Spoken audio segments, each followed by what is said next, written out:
Hello friends, यदि आपने JSSC का फॉर्म भरा हो, जेएसएससी सीजीएल भरा हो या आपने जेएसएससी के माध्यम से कोई भी फॉर्म भरा हो, जैसे कि महिला पर्यवेक्षिका आया है, आईटीआई टीचर के लिए, इंस्ट्रक्टर के लिए आया है, तो आपने कोई भी फॉर्म भरा हो तो एक उसमें लैंग्वेज पेपर रखना था। लैंग्वेज पेपर यानी पेपर 2 आपने ऑप्शनल में हिंदी सेलेक्ट किया है। हिंदी सेलेक्ट किया है यदि आपने, तो उस हिंदी पेपर में आपको कुछ दर्शन पढ़ना है। ठीक है, कुछ पाश्चात्य दर्शन पढ़ना है, कुछ भारतीय दर्शन भी पढ़ना है। तो उसी पाश्चात्य दर्शन के तहत कुछ दर्शन पढ़ना है, उसमें जीवन पत्ति पढ़ना है। ठीक है, दार्शनिकों का। तो दार्शनिकों का जीवन पत्ति, हिंदी में काव्य के प्रति उनकी क्या विचार था, वो सब पढ़ना है। तो हम उसी चैप्टर को यहाँ पे कंप्लीट कर रहे हैं। तो आइए देखते हैं। उसी में हमने फर्स्ट चैप्टर कंप्लीट किया था, जिसमें अब ये दूसरा चैप्टर है विलियम वर्ड्स का। ठीक है, विलियम वर्ड्स का दूसरा चैप्टर है। प्लेटो हमने पहला कंप्लीट कर दिया। प्लेटो, एरिस्टोटिकल, प्लेटो। यदि आपने नहीं देखा है तो लिंक हम यहाँ नीचे डिस्क्रिप्शन में उस वीडियो का दे देंगे, उससे भी आप देख लीजिए जाके। और चलिए हम विलियम वर्ड्सवर्थ देखते हैं क्या है। देखिए फ्रेंड्स, ये जितना आपको है ये मैंने खुद से टाइप नहीं किया है। आपको पता है कि शिवांगन प्रकाशन का हिंदी पेपर 2 के लिए आया हुआ है बुक, झारखंड जेएसएससी स्पेशल है। ठीक है, जेएसएससी स्पेशल हिंदी बुक शिवांगन प्रकाशन की। यदि आपने नहीं लिया है तो आप खरीद सकते हैं, लेकिन आपको खरीदने की जरूरत नहीं पड़ेगी। उसका सारा पीडीएफ सेम टू सेम मैं टाइप किया हूँ, और ये पीडीएफ भी आपको मिलेगा। लिंक डिस्क्रिप्शन में हमारा व्हाट्सएप ग्रुप का है, जाकर वहाँ ज्वाइन कर लीजिए। ठीक है, ये पीडीएफ सारे दे दिए जाएंगे, और हमारे चैनल को सब्सक्राइब जरूर कीजिए। चलिए ठीक है, चलते हैं। विलियम वर्ड्सवर्थ का थोड़ा सा जीवन परिचय उनका देख लेते हैं। ठीक है, सेम टाइपिंग एकदम शिवांगन प्रकाशन से है। ठीक है, बस आपको पढ़ाने के लिए मैंने टाइप किया है ताकि सुविधा हो। देखिए क्या है। विलियम वर्ड्सवर्थ का जन्म 7 अप्रैल 1770 को इंग्लैंड के कबरलैंड में हुआ था। ठीक है, लेक डिस्ट्रिक्ट है वहाँ पे, एक लेक डिस्ट्रिक्ट का नाम है लेक। ठीक है, ये मैं खुद से बता रहा हूँ, यहाँ बुक में नहीं है। कबरलैंड में हुआ था, जिस डिस्ट्रिक्ट का नाम था लेक डिस्ट्रिक्ट। ठीक है, चलिए। उनके पिता जॉन वर्ड्सवर्थ एक वकील के रूप में काम करते थे। उनके पिताजी का नाम क्या था? जॉन वर्ड्सवर्थ, एक वकील थे। वर्ड्सवर्थ के पिता जो थे लोन्सडेल के प्रथम आर्ल जेम्स लोथर के कानूनी प्रतिनिधि थे। ठीक है, ये इनके जो पिता हुए, मतलब कि जॉन वर्ड्सवर्थ हुए, वो लोन्सडेल के प्रथम आर्ल जेम्स लोथर के कानूनी प्रतिनिधि थे, कानूनी सलाहकार थे एक तरह से कहिए, जैसे आजकल कानूनी एडवाइजर होते हैं किसी का। वो अपने माता पिता की 5 संतानों में दूसरे संतान थे। तो विलियम वर्ड्सवर्थ जो थे वो सेकेंड नंबर पर थे। ठीक है, बस यहाँ जीवन परिचय है, इसमें ज़्यादा कुछ समझाने की है नहीं। वह अपने माता पिता की 5 संतानों में दूसरे संतान थे। विलियम की बहन डोरोथी वर्ड्सवर्थ एक कवि और डायरी लेखिका थी। ठीक है, उनके 3 अन्य भाई बहन थे। रिचर्ड सबसे बड़े, जो एक वकील थे। जॉन डोरोथी बाद में पैदा हुए, जिनकी मृत्यु 1805 में हो गई। और क्रिस्टोफर जो सबसे कम उम्र के थे, जिन्होंने चर्च में प्रवेश किया और कैम्ब्रिज के ट्रिनिटी कॉलेज के मास्टर बन गए। अब जब विलियम वर्ड्सवर्थ 7 वर्ष के थे तभी उनकी माता का देहांत हो गया था, और जब 13 वर्ष के थे तब उनके पिता की भी मृत्यु हो गई। तो वर्ड्सवर्थ के माता पिता दोनों उनके 15 वर्ष के होने से पहले ही गुजर गए, यानी कि युवा होने से पहले ही इनके माता पिता का साया सिरे से उठ गया। अगर आपने फिलोसफर के बारे में देखा होगा, चाहे फिलोसफर हो चाहे कोई महान कवि हो, अक्सर आप देखेंगे वैसे लोग ही फिलोसफर या महान कवि बनते हैं जिनका इस दुनिया में बचपन से ही शायद कोई नहीं होता है। कबीर जी को आप देख लीजिए, प्लेटो को भी मैंने बताया था, यहाँ इनको भी देख लीजिए। 13 वर्ष में इनकी माता, जब ये 7 वर्ष के थे तो माता की मृत्यु हो गई, 13 वर्ष के पिता की हो गई। तो ऐसे ही लोग बनते हैं जिनके दुनिया में अक्सर देखने को मिलता है। सभी के मामले में 90% अक्सर ऐसे ही लोग होते हैं। क्यों? क्योंकि ये जब दुनिया के जो हमारे आपके सोचने की कैपेसिटी है, उस टाइम में जब कोई नहीं होता है तो हम आप दुनिया को अनुभव करना सीख जाते हैं। ठीक है, चलिए। तो 15 वर्ष के होने से पहले ही ये माता पिता दोनों इनके गुजर चुके थे। उन्होंने उनके 4 अन्य भाई बहनों को विभिन्न रिश्तेदारों की देखरेख में छोड़ दिया। फिर उन्होंने लेक डिस्ट्रिक्ट के केंद्र में एक गांव हॉक्स हेड में व्याकरण स्कूल में पढ़ाई की। लेक डिस्ट्रिक्ट वहीं, ठीक है, उनके डिस्ट्रिक्ट ही था। हॉक्स हेड में वर्ड्सवर्थ ने क्लासिक साहित्य और गणित में उत्कृष्टता प्राप्त की। ठीक है, और साहित्य में और गणित में, तीन चीजों में उत्कृष्टता प्राप्त की। ठीक है।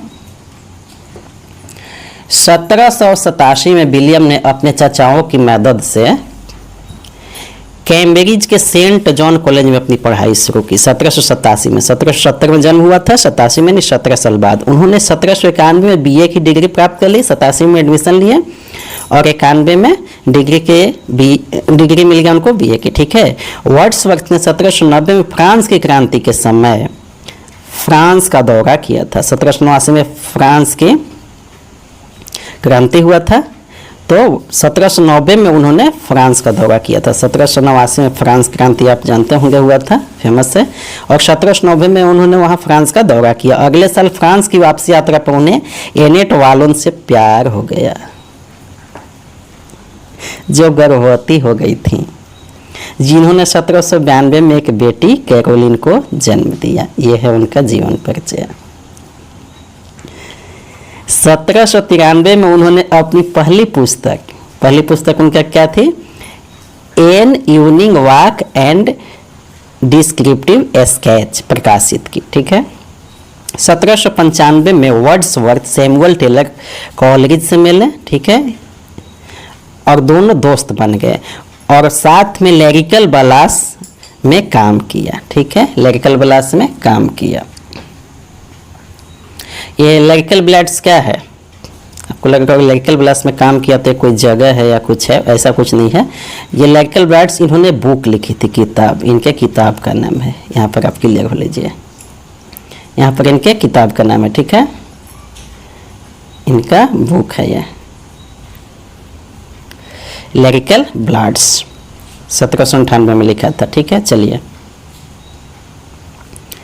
1802 में वर्ड्सवर्थ ने अपनी बचपन की दोस्त मैरी हचिंगसन से शादी की, लेकिन शादी उन्होंने किससे की? मैरी हचिंगसन से शादी की। उनके 5 बच्चे हुए, उनसे फिर कौन? जॉन, डोरा, थॉमस, कैथरीन और बिल्ली। ठीक है। दुर्भाग्य से वर्ड्सवर्थ के 2 छोटे बच्चे एक ही वर्ष में मर गए, 6 वर्षीय थॉमस और 3 वर्षीय कैथरीन। 6 वर्ष में थॉमस और 3 वर्ष में कैथरीन, ये दोनों की मृत्यु हो गई 5 में से। अब इनकी विलियम वर्ड्सवर्थ की मृत्यु कब हुआ? 23 अप्रैल 1850 को। ठीक है, 1770 में जन्म हुआ, 1850 में इनकी मृत्यु हो गई। विलियम वर्ड्सवर्थ की इंग्लैंड के वेस्टरमोलैंड के राइडल माउंट में अपने निवास पर फुफ्फुस से मृत्यु हो गई। फुफ्फुस बीमारी का नाम है। उन्होंने ग्रास मोरे के सेंट ओसवाल्ड चर्च में दफनाया गया। ग्रास मोरे के सेंट ओसवाल्ड चर्च में उन्हें दफनाया गया। ठीक है। देखिए, आपको जेएसएससी सीजीएल में या जेएसएससी के माध्यम से जो आप हिंदी का सिलेक्ट किए हैं, उसमें कोई भी एग्जाम में किसी भी दार्शनिक का फिलोसफर का जन्म कहाँ हुआ है ये आ सकता है। ठीक है, तो आप जन्म जो हुआ है उससे आप ध्यान रखेंगे। इंग्लैंड के ये थे। इन्होंने स्पष्ट किया कि काव्य द्वारा हमारे भावों को शक्ति मिलनी चाहिए। भावों को प्रभावित करने की शक्ति ही काव्य की विशेषता है। देखिए, अब यहाँ से काव्य के बारे में कह रहे हैं, अब आने लगा। उधर तो आपका उनका क्या था? जीवन परिचय था, तो उसमें तो कुछ नहीं समझाना है, कुछ नहीं बताना है, बस जो है सो है। जीवन परिचय में क्या बताना? इन्होंने स्पष्ट किया कि काव्य द्वारा हमारे भावों को शक्ति मिलनी चाहिए। जब काव्य जो है, काव्य के बारे में उनका विचार किया था कि हमारे भाव के यानी विचार को शक्ति मिलनी चाहिए। जो हमारा विचार है, जो हमारा, उसको और शक्ति मिलनी चाहिए, ऐसा काव्य हो, मतलब आत्मविश्वास हमारी बढ़नी चाहिए। ठीक है।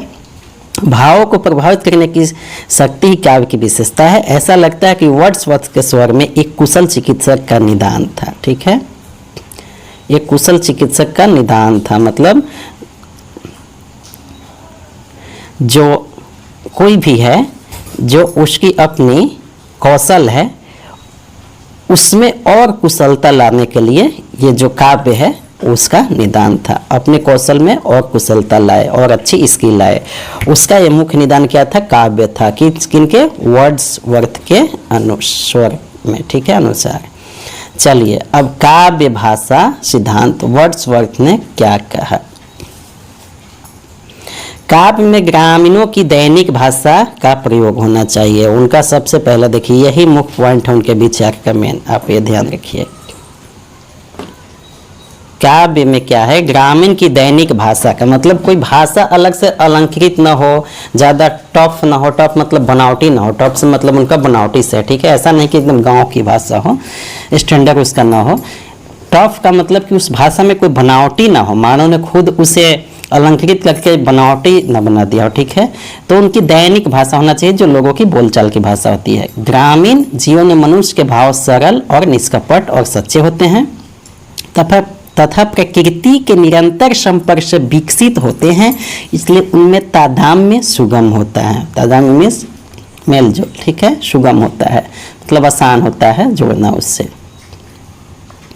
गद्य और पद्य की भाषा में तात्विक भेद नहीं होता। देखिए, गद्य और पद्य हिंदी में दो चीज़ों के रूप में काव्य लिखा जाता है, अब जानते हैं। तो गद्य और पद्य की जो भाषा उसमें कोई तात्विक भेद नहीं होता है, ठीक है, उसके तत्व में भेद नहीं होता है, ठीक है। उसके लिखने का जो आप छंद अलंकार या जो प्रयोग करते हैं तो उसका सिर्फ भेद होता है, लेकिन तत्व में उसके भेद नहीं होता है। प्राचीन कवियों का भावबोध जितना सरल था उतनी भाषा उनकी सहज थी। भाषिक कृत्रिमता और आडंबर बाद के कवियों की देन है। मतलब भाषिक कृत्रिमता मतलब कि मानव ने जो उसमें अलग से जोड़ा कृत्रिम रूप से, और आडंबर जो बना दिया भाषा को, वो बाद की कवियों के देन है, ठीक है। पहले क्या थी, भाषा सहज थी। तो मतलब सहज भाषा जो बोलचाल की भाषा आती है उसमें काव्य लिखा जाए, इसके समर्थक हैं विलियम वर्ड्सवर्थ, ठीक है। वर्ड्सवर्थ ने काव्य भाषा सिद्धांत के विषय में अपना एक निश्चित मत प्रस्तुत किया है। क्या उसे माना है कि कविता की भाषा जन साधारण से जुड़ी यानी ग्रामीण भाषा होनी चाहिए, ठीक है।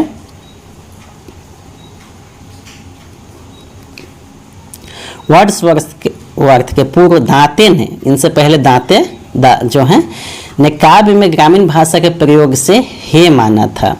मतलब ग्रामीण भाषा के प्रयोग के हे यानी तुच्छ माने थे, ठीक है। वर्ड्सवर्थ के पूर्व इन्होंने क्या, दांते ने हे माना था। बाद के कवि ने भी इसका समर्थन किया और बाद के जो कवि है वो भी कहे कि जो ग्रामीण भाषा है वो हे है, ठीक है। अभिजात्य भाषा और बोलचाल की भाषा का यह द्वंद्व पुराना है।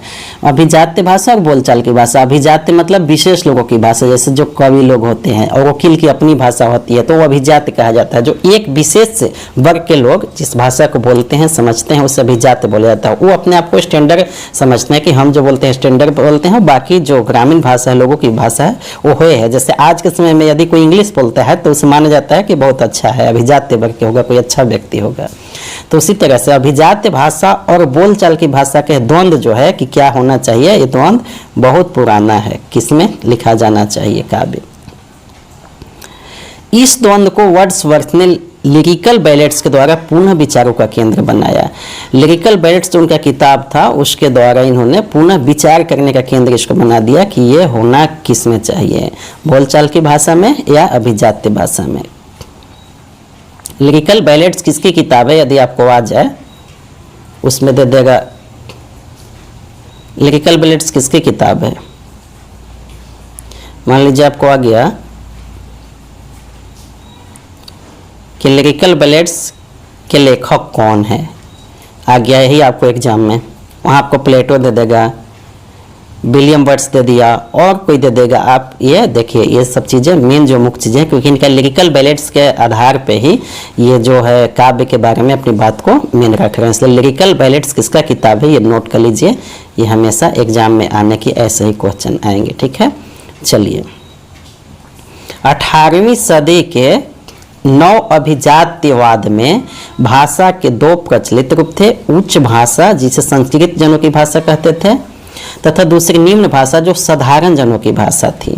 कालांतर में उच्च भाषा कृत्रिम और दुर्बोध होती चली गई। जो उच्च भाषा थी लोगों की वो कृत्रिम मतलब उसमें लोग ने बनावटी, कृत्रिम मीन्स बनावटी जो लोग अपने से जोड़ते चल गए और दुर्बोध होती चली गई। इसलिए भाषा के त्याग और ग्रामीण भाषा के प्रयोग पर वर्ड्सवर्थ ने बल दिया, ठीक है। 18वीं सदी में ऐसा माहौल बना।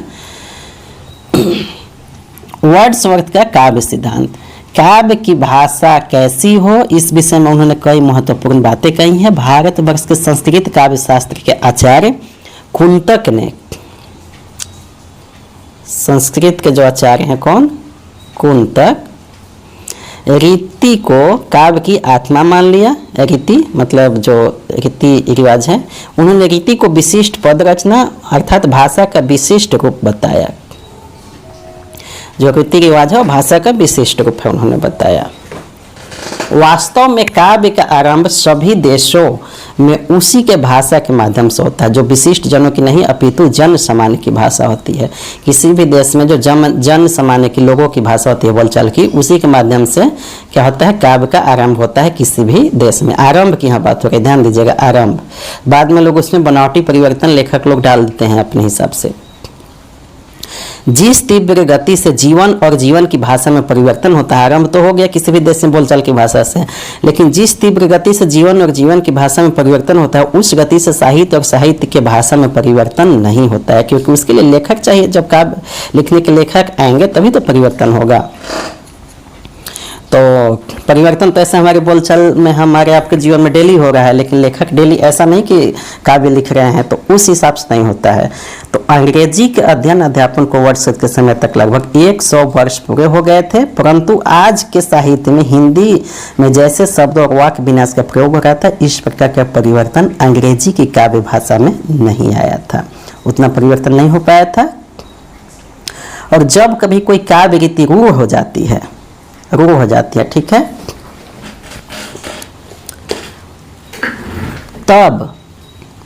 तब क्या होता है, उससे किसी महान साहित्यकार की प्रतिभा विरोध का स्वर ऊंचा करती है। जब वो हो जाती है तब कोई साहित्यकार महान आता है और उसके विरोध के लिए स्वर फिर ऊंचा वो करता है, साहित्यकार, कोई साहित्यकार, ठीक है।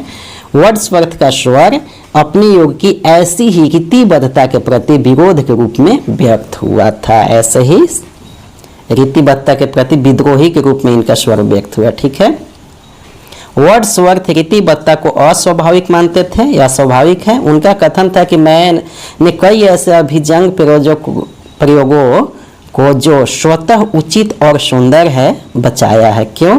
क्योंकि निम्न कोटि के कवियों ने उनका इतना अधिक प्रयोग किया कि उनके प्रति लोगों में अरुचि उत्पन्न हो गई कि उसे किसी कला के द्वारा दूर नहीं किया जा सकता। इतना बार प्रयोग हो गया कि अरुचि हो गया, मतलब कि वह चीज़ अब रूढ़ हो गया। कहने का मतलब इनका है कि वो रूढ़ बन गया, वही बार बार प्रयोग होते होते रूढ़ बन गया, वही चीज़ें रूढ़ हो गया, रुचि हो गया, तो उन्होंने उसका प्रयोग नहीं किया, तो उसकी सुंदरता को उन्होंने बचाया। वो कह रहे हैं कि मैंने उस शब्द की सुंदरता को बचाया, नहीं तो अगर इसका प्रयोग इसी तरह से होते रहेगा तो ये शब्द में अरुचि हो जाएगी और फिर वो सुंदर शब्द भी लोगों की नज़र में बेकार हो जाएगा। तो मैंने फिर उसको बचाया और रूढ़ चीज़ों का प्रयोग बंद किया। उसे किसी कला के द्वारा दूर नहीं किया जा सकता जब अरुचि उत्पन्न हो जाएगी तो, ठीक है। वर्ड्सवर्थ का यह भी मत था कि सभी देशों के प्राचीनतम कवियों ने प्रायः वास्तविक घटनाओं के द्वारा उत्तेजित भाव के कारण कविताओं की रचना की है।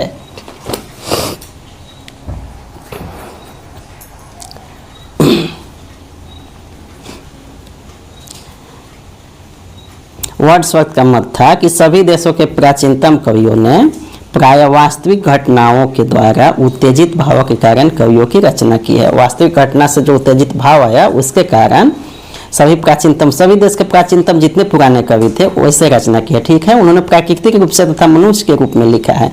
जो उन्होंने महसूस किया उत्तेजित भाव में घटना से, वो उन्होंने लिखा है। ये इनका कहना है शुरू में, प्रारंभ में। चूंकि उनके भाव सशक्त थे इसलिए उनकी भाषा निर्भीक और अलंकृत होती थी।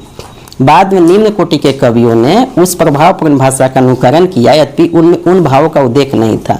तो वो सशक्त थे, उनकी भाषा निर्भीक और अलंकृत थी, लेकिन बाद के जो नीचे कोटि के, मतलब जो तुच्छ टाइप के, मतलब छोटे छोटे जो कवि हैं, उन्होंने उसका प्रभावपूर्ण भाषा का अनुकरण तो किया लेकिन उसके उस भाव का उद्रेक नहीं किया। इस प्रकार उस अलंकृत भाषा का यांत्रिक अनुकरण होने लगा, ठीक है, मतलब बनावटी कहिए, ठीक है, बनावटी अनुकरण होने लगा, एक दूसरे का देखा देखी।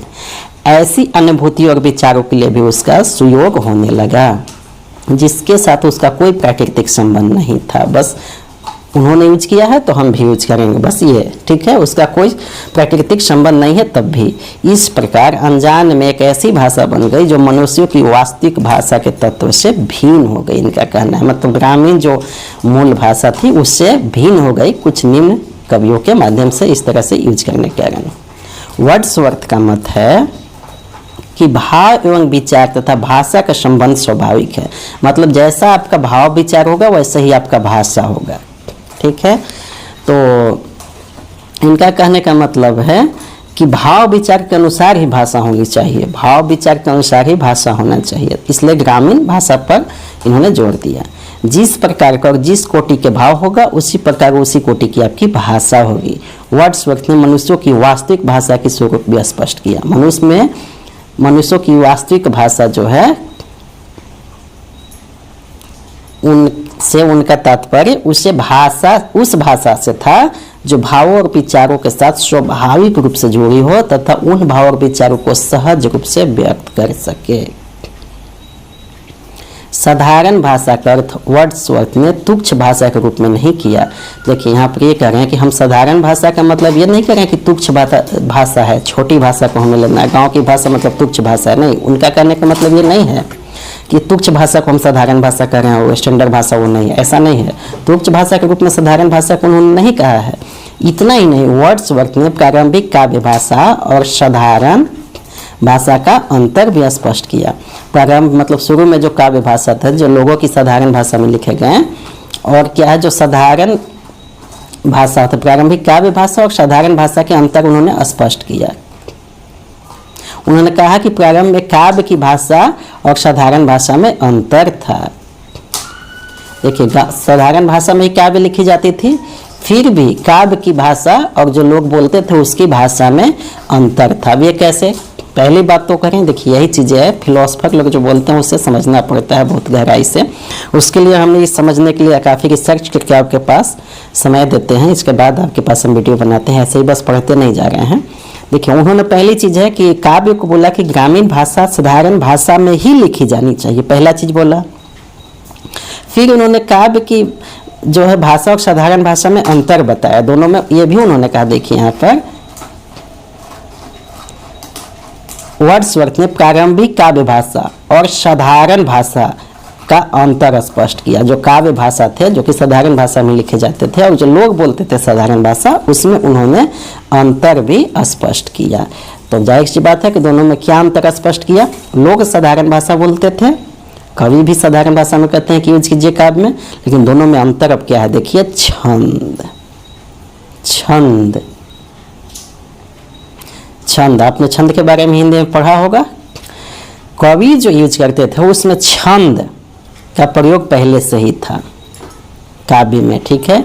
साधारण भाषा ही थी लेकिन छंद होता था, छंद के कारण वो थोड़ा अलग हो जाता था। यही कारण था कि उसके द्वारा लोग वास्तविक जीवन की भाषा की अपेक्षा अधिक प्रभावित होने लगे। यही कारण था इसी छंद के कारण कि वास्तविक जीवन की जो भाषा था उससे ज़्यादा इन लोग इससे प्रभावित होने लगे काव्य से। छंद आपको इसी में JSSC के पेपर 2 जो हिंदी पढ़ रहे हैं उसमें छंद आपको पढ़ना भी है, सिलेबस में ही छंद है। आपने नहीं पढ़ा हो तो अच्छे समझ लीजिए, छंद जो है छंद भी आपके सिलेबस में ही है, ठीक है। छंद भी आपके सिलेबस में ही है,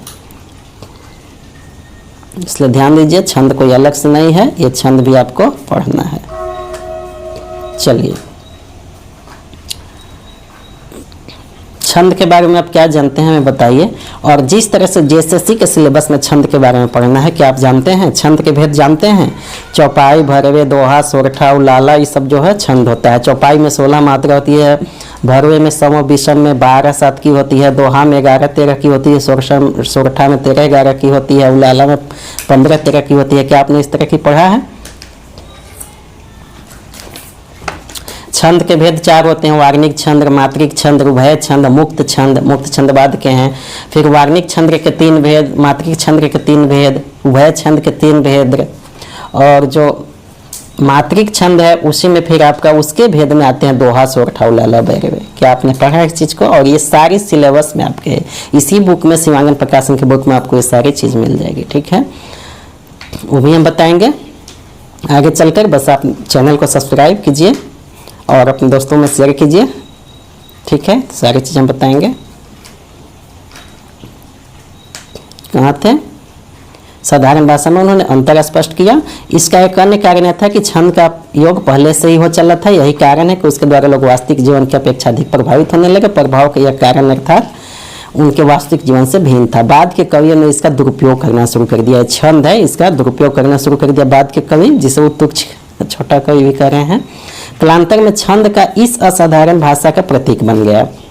मतलब वो छंद जो था उस साधारण भाषा में ही पहले के कवि शुरू किए थे, साधारण भाषा में ही थोड़ा अलग था, ठीक है। लेकिन ये कालांतर में, यानी बाद में, कालांतर में इस बात होता है, ठीक है। बाद में क्या हुआ कि ये छंद जो है असाधारण भाषा के प्रतीक बन गया, मतलब जहाँ छंद प्रयोग किया जा रहा है वो असाधारण भाषा हो गया, स्पेशल भाषा हो गया।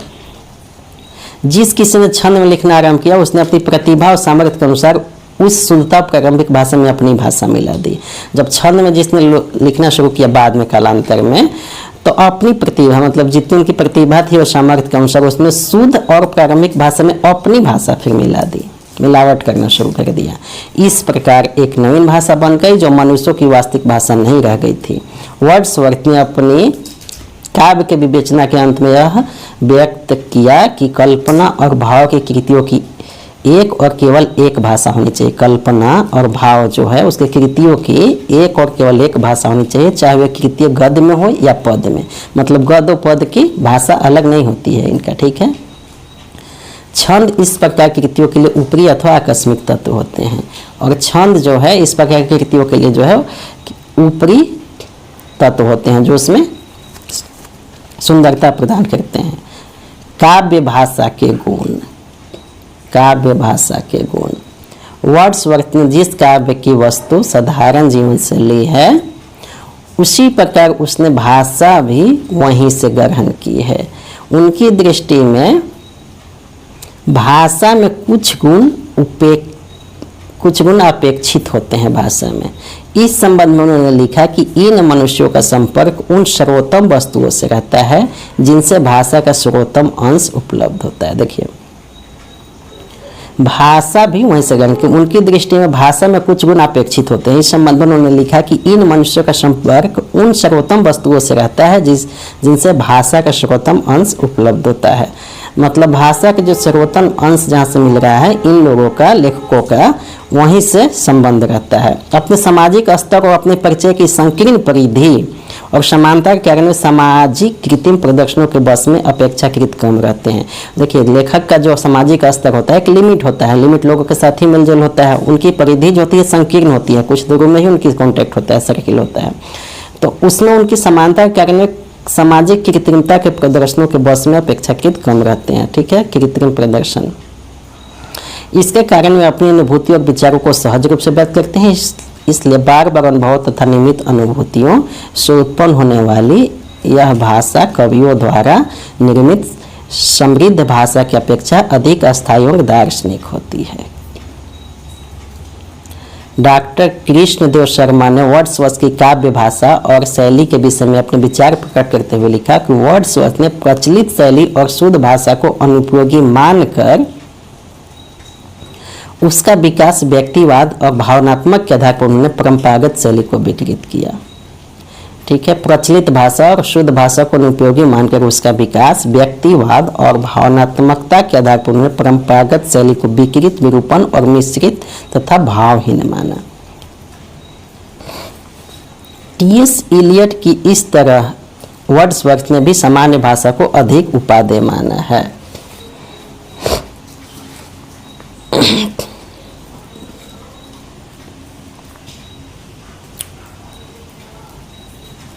ठीक है, अधिक उपादेय मतलब उपयोगी माना है। वर्ड्सवर्थ ने पूर्व कृत्रिम भाषा के लिए जो नियम उपनियम बनाए थे, अर्थात वे वर्ड्सवर्थ उनके विरोध थे। विशिष्ट काव्य उक्तियों, मानवीकरण और वक्रोक्ति आदि, ठीक है। यहाँ पे मानवीकरण, मानवीकरण का मतलब क्या होता है? मनुष्य का रूप देना किसी भी जड़ पदार्थ को, उनका कहना है, देखिए, विरुद्ध थे। किसके विरुद्ध थे? विशिष्ट काव्यगत उक्तियों, मतलब ऐसे उक्ति जो विशिष्ट हो। मानवीकरण, मानवीकरण का मतलब होता है किसी भी वस्तु को मानवीकरण का मानव का रूप देना। जैसे एक तरह का अलंकार है, अलंकार भी आपको पढ़ना है। मानवीकरण एक प्रकार का अलंकार होता है। तो जैसे किसी भी वस्तु को मानव के रूप जब हम दे देते हैं, उसका उदाहरण क्या हो सकता है? जैसे संध्या सुंदरी आसमान से धीरे धीरे उतर रहे हैं, संध्या सुंदरी आसमान से धीरे धीरे उतर रहे हैं। मेघ आए बड़े बन ठन के, मेघ का भी बंठन कहते नहीं है, मानव बंठन कहते हैं, लेकिन उसका मानवीकरण किया गया मेघ का, तो एक प्रकार का अलंकार है। तो इस तरह का मानवीकरण और वक्रोक्ति, वक्रोक्ति का मतलब क्या होता है?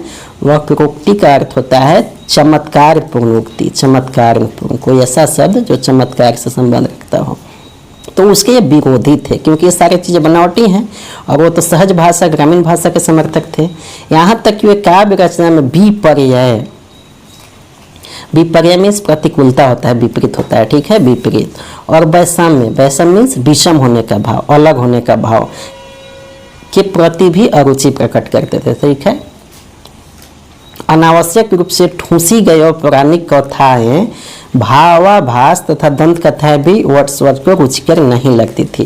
जो पौराणिक कथाएं में अनावश्यक रूप से ठूसी गई हैं बहुत सारे चीज़, जिसको कि अभी क्या मैंने बताया, मानवीकरण किया गया बहुत चीज़ों का, ठीक है, तो वो सब उन्हें अच्छी नहीं लगती थी। समग्रता व कृत्रिमता तथा सीमित काव्य रूपों को मान्यता देने के विरुद्ध थे। कृत्रिम मतलब जो बनावटी है। काव्य की शैली के संबंध में भी वे वर्ड्सवर्थ ने आपत्तियां उठाई। काव्य की शैली क्या होना चाहिए उसके बारे में भी आपत्ति उन्होंने उठाई है, ठीक है। इतना सब कुछ होते हुए भी वर्ड्सवर्थ ने काव्य में कृत्रिमता की अपेक्षा सरल भाषा के प्रयोग पर ही बल दिया। वर्ड्सवर्थ का काव्य भाषा का सिद्धांत क्या है? वर्ड्सवर्थ गद्य और पद्य की भाषा में अंतर नहीं मानते थे। गद्य की भाषा पद में परिवर्तित हो सकती है। वर्ड्सवर्थ गद्य और पद्य की भाषा को एक मानते थे। गद्य और पद्य की दोनों भाषाओं में अपेक्षाकृत गद्य की भाषा को उन्होंने महत्व प्रदान किया। देखिए आपको आ सकता है वर्ड्सवर्थ के अनुसार किस भाषा को सबसे ज़्यादा महत्व देते थे वर्ड्सवर्थ, गद्य को या पद को? तो आपको हमेशा याद रखना है गद्य को, ठीक है, गद्य को महत्व देकर वो गदगद रहते थे, ठीक है। अपनी गद्यमयी भाषा के समर्थन में वर्ड्सवर्थ ने यहाँ तक कहा था कि दोनों भाषाओं की अभिव्यंजना करने वाली इंद्रियां तथा दोनों को ग्रहण करने वाली इंद्रियां एक ही है। अभिव्यंजना में प्रकट करने वाली और ग्रहण करने वाली एक ही है। इनका राग और रुचि दोनों परस्पर समान है। जनसाधारण की भाषा से वर्ड्सवर्थ का तात्पर्य था कि जिसे उन्होंने अपनी ग्रंथ रिपब्लिक बैलेट्स के अतिरिक्त किसी भी अन्य ग्रंथ में प्रयोग नहीं किया है। रिपब्लिक बैलेट्स में उन्होंने कुछ अभिजात वर्ग की भाषा भी प्रयोग किया था। तो उनका जनसाधारण की भाषा में कहने का मतलब है कि अपने ग्रंथ लिरिकल बैलेट्स के अतिरिक्त और किसी में प्रयोग उन्होंने नहीं किया है, और जनसाधारण की भाषा है। वर्ड्सवर्थ ने बाद में सुधार और परिवर्तन की बात भी कही। भाषा का चुनाव दोनों लोगों की वास्तविक भाषा से करना चाहिए, यही जनसाधारण की भाषा का अर्थ है। इससे स्पष्ट होता है कि वे सामान्य भाषा को ज्यों कहते हैं अपनाने के पक्ष में नहीं थे। सामान्य भाषा जो ग्रामीण भाषा था उसमें ज्यों कहता हूँ, हमने छंद बताया ना, छंद का जो होता था, वे उस भाषा में चुनाव करना आवश्यक समझते थे। और जनसाधारण की जो भाषा है उसमें भी चुनाव करना आवश्यक समझते थे। ऐसा नहीं कि गाँव में जैसे लोग बोलते हैं सेम टू सेम। ऐसा लगता है कि सरल भाषा से वर्ड्सवर्थ का तात्पर्य फिर क्या हुआ कि अभिव्यक्ति की सरलता से जो आडंबर रहित, आडंबर में जिसमें कि आडंबर न हो, स्वाभाविक हो, सजीव हो तथा पाठक के मन में उलझन और अरुचि उत्पन्न न करके आनंद प्रदान करे, ऐसी भाषा हो। संभवतः इसी कारण उन्होंने भाषा में चुनाव की बात पर जोर दिया। चुनाव के संदर्भ में भी ध्यान देने की बात है कि ग्राम्य, ग्रामत्व का मतलब क्या होता है? जब कवि की भाषा में ग्रामीण यानी बोलचाल की भाषा का प्रयोग हो तो उसे ग्रामत्य बोलते हैं, ठीक है। और शैथिल्य का मतलब ऐसे शिथिल होता है, मतलब सुस्त होता है, ठीक है। लेकिन यहाँ शैथिल मतलब सीधा सीधा समझिए कि जो इनपुट के बराबर आउटपुट न मिले। शिथिलता किसके कहते हैं थोड़ा समझ लीजिए। सुस्ती इसका अर्थ हुआ, लेकिन जो इनपुट जितना आपने डाला उतना आउटपुट प्राप्त नहीं हुआ तो उसे शिथिलता बोलते हैं। तो ऐसा क्यों होता है? उसका इतिहास पर भी निर्भर करता है, उसका फल जो है प्रभाव इतिहास, उसके इतिहास पर भी निर्भर करता है। इसलिए हम जितना इनपुट डालते हैं उतना आउटपुट नहीं मिलता है तो उसे हम शिथिल कहते हैं। और ऐसा क्यों होता है? इतिहास पर डिपेंड करता है, ठीक है, उस चीज़ को हिस्ट्री पर भी डिपेंड करता है। सूचक शब्दों के प्रयोग से बचने के पक्षधर थे शैथिल शब्दों को, जिसमें इनपुट जितना डालें आउटपुट ना मिले, ऐसे शैथिल शब्दों के प्रयोग से बचने में वो के पक्षधर थे। वर्ड्सवर्थ का भाषा संबंधी मत, वर्ड्सवर्थ का भाषा संबंधी मत काव्य से संबंधित विचारों से घनिष्ठ संबंध रखता है। वे कविता को तीव्रतम भाव आवेग का उछल मानते थे। कविता जो है वो भाव आवेग का उछलन है, ठीक है, कविता। और यह नित्य सनातन सत्य की भाव आवेग के समय हृदय से जो भाषा निकलती है उसमें स्वाभाविकता, सरलता और सजीवता होती है। वो कहते हैं कि जब कविता जो है भाव आवेग होता है, मतलब जिस टाइम में भाव आवेगित होता है उस टाइम में जो भाषा निकलती है वो स्वाभाविक होती है, सरल होती है और सजीव होती है। उसमें व्यक्ति जानबूझ के कोई भाषा मिलावटी नहीं करता है, तो उसे नेचुरल मानते हैं। इस प्रकार की भाषा में कोई आडंबर नहीं होता। वो कह रहे हैं यह भाषा तो प्रसाद गुण से ओतप्रोत है, मतलब भाव में जो आया वो लिख दिया, उसमें अलग से बनावटी नहीं हुआ। बनावटी कब होता है? जब हमें सोचने का मौका मिले, विचार करने का। लेकिन भाव आवेग वाले उनका कहना है कि ऐसा मौका ही नहीं मिलता है। ऐसा लगता है कि तीव्र भाव आवेग के समय ही भाषा में कवित्व शक्ति के प्रभाव से अनेक अलंकारों और वक्रोक्ति में चमत्कार पूर्णोक्ति जो होता है आदि का समावेश हो जाता है। तीव्र भाव आवेग जब होता है, एक हुआ भाव आवेग और एक हुआ तीव्र भाव आवेग के समय में, उसमें क्या है? अलंकार व वक्रोक्ति मतलब चमत्कार जैसी शब्दों का समावेश हो जाता है। वैसे समावेश को अर्थवन कृत्रिम नहीं मानते, तो ऐसे तीव्र भाव आवेग में जब हो जाए तो ठीक है, उसको ये कृत्रिम नहीं मानते हैं। अलग से जो आपने स्पेशल सोच समझ के जो कृत्रिमता लाया भाषा में इनके करने का मतलब, देखिए ध्यान से समझिए, बहुत कंफ्यूजिंग है इनका विचार। जो वक्रोक्ति हो, ऐसे अलंकार हो या ऐसा चमत्कार पूर्ण शब्द हो जो भाव आवेग, तीव्र भाव आवेग के समय आया है। कब आया है? तीव्र भाव आवेग के समय आया है, तो उसको वे क्या है? कृत्रिम नहीं मानते हैं, उसको सही मानते हैं। लेकिन ये वक्रोक्ति और अलंकार पूर्ण शब्दों को ऐसा सही नहीं मानते। लेकिन कब नहीं मानते हैं? जब ये शब्द सोच विचार कर शांत मूड में कोई कवि उसको जानबूझ के समावेश करने की कोशिश किया हो। लेकिन तीव्र भाव आवेग में जब ऐसे शब्द समाहित हो जाए तो वक्त जो है कृत्रिम उसको नहीं मानते हैं, ठीक है। उनकी दृष्टि में कृत्रिमता वह है जो चिंतन आदि के द्वारा लाई गई हो और जो भाषा में बोझिल हो गई हो, मतलब चिंतन किए हो, जानबूझ के भाषा में डाला गया हो, ठीक है, भाव आवेग के समय का नहीं। वर्ड्सवर्थ के अनुसार कवि जितना भाषा के निकट पहुंचेगा उसकी भाषा शैली उतनी ही सच्ची होगी और कवि कर्म में उसे सफलता प्राप्त होगी। डॉक्टर शांति स्वरूप गुप्त ने वर्ड्सवर्थ की भाषा विवेचना के संदर्भ में यह टिप्पणी की। शांति स्वरूप गुप्त, ठीक है, किनके? वर्ड्सवर्थ। इनके बारे में क्या टिप्पणी की है देख लीजिए। जिस प्रकार जॉन डॉन ने अपनी काव्य शैली को स्पेंसर की शैली से, ड्राइडन ने अपनी शैली की मेटाफिजिक्स कवियों की कृत्रिम शैली को महान माना। मेटाफिजिकल क्या होता है? मेटाफिजिकल अभौतिक आत्मविषयक सैद्धांतिक जो होते हैं उसे मेटाफिजिकल बोलते हैं, ठीक है। कवियों को कृत्रिम शैलियों से महान माने तथा आधुनिक युग में जिस प्रकार टी.एस. इलियड तथा, कि आपको बोरिंग कितना भी लगे उससे मतलब नहीं है, एग्जाम में तो क्वेश्चन आएगा ही। वहाँ आपको नहीं देख रहा कि आपको बोरिंग लग रहा था इसलिए आपने पढ़ाई नहीं की है, ठीक है। चलिए, एजरा पाउंड प्रतिदिन की बोलचाल की भाषा के प्रयोग के समर्थक हैं। उसी प्रकार वर्ड्सवर्थ ने कहा कि उनकी भाषा शैली अधिक प्राकृतिक और स्वाभाविक है, ठीक है। कुल मिला के स्वाभाविक भाषा के समर्थक थे। वर्ड्सवर्थ भाषा में उन प्रणालियों के विरोधी थे जिन्हें हम मानवीकरण, वक्रोक्ति और विषय विपर्यय आदि के रूप में स्वीकार करते हैं। वर्ड्सवर्थ भाषा में उन प्रणाली के विरोधी थे। विरोधी की बात हो जिन्हें मानवीकरण, मानवीकरण मतलब किसी अलंकार की बात हो रही है, बोला ना मैंने, मानव को जैसे मेघ आए बड़े बंठन के, तो ये मानवीकरण। वक्रोक्ति, वक्रोक्ति मतलब चमत्कार पर जो शब्द है जो जानबूझ के डाला गया है। और विपर्यय, विपर्यय मीन्स प्रतिकूलता, विपरीत शिथिलता, ठीक है, के रूप में स्वीकार करते हैं, उसके ये विरोधी थे।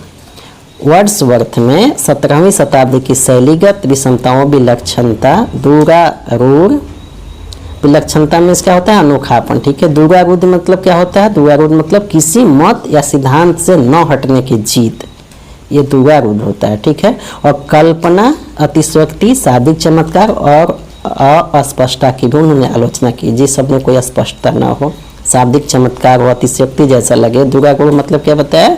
कि किसी मत या सिद्धांत के से न हटने की जो जिद होती है उसे दूरारूढ़ कहते हैं। विलक्षणता मीन्स अनोखापन, ठीक है। तो इसकी भी इन्होंने आलोचना की, मतलब इससे भी ये बच्चे इन शब्दों से। कुल मिला के नेचुरल भाषा का ये समर्थक थे। नेचुरल भाषा में भी थोड़ा सा छंद वगैरह समावेश पहले से ही था, उसके समर्थक थे। और यदि कोई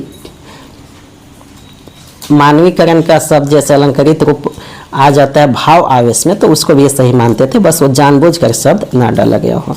तो फ्रेंड्स, समाप्त होता है विलियम वर्ड्सवर्थ का।